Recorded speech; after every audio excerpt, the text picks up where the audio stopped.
Programang ito ay rated SPG. Striktong patnubay at gabay ng magulang ang kailangan. Maaaring may masiselang tema, lengguwahe, karahasan, sexual, horror o droga na hindi angkop sa mga bata.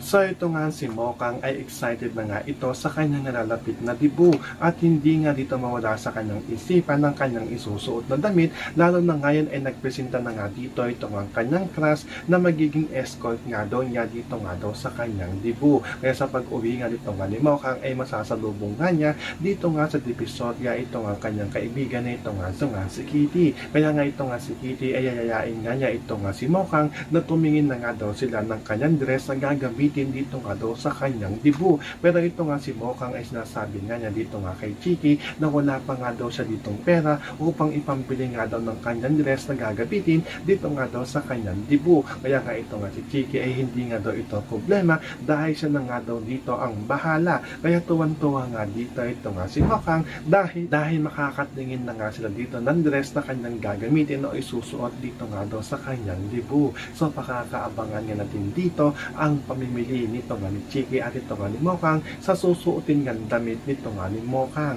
Yan ang ating mga pakakatukan at pakakaabangan dito nga lang sa PJ's Batang Quiapo.